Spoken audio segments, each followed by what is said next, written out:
Hockey Canada hired the former Supreme Court Judge Thomas Cromwell to examine the organization's governance structure in the midst of growing calls, so that his leaders recover on his management of cases of sexual assault presumed.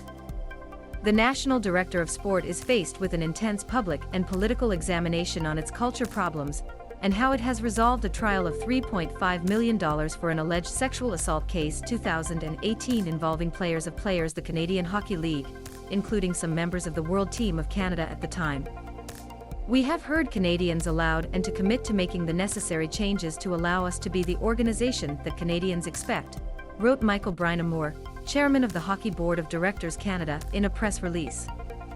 "This complete examination of governance is an essential step in restoring confidence with Canadians and ensuring that we have the right people and the right systems to deliver our action plan to improve Canada's game." The announcement comes when minor hockey associations are starting to postpone and cancel funding. The main sponsors abandoned and a new police investigation was opened on an alleged group assault in 2003 in Halifax involving World Junior players.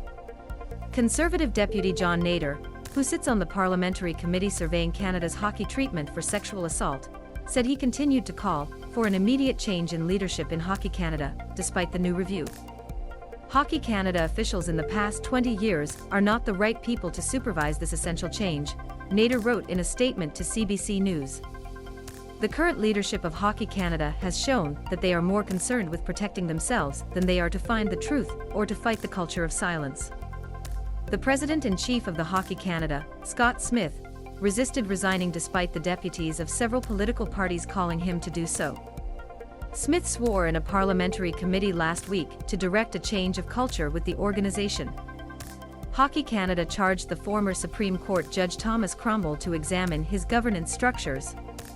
The mandate of the new third-party review is to make recommendations to ensure Hockey Canada according to the best practices of a national sports organization of size, scope and influence similar in Canada, wrote Brynamore. The examination will also examine the controversial National Action Fund, which has been used to pay NIN.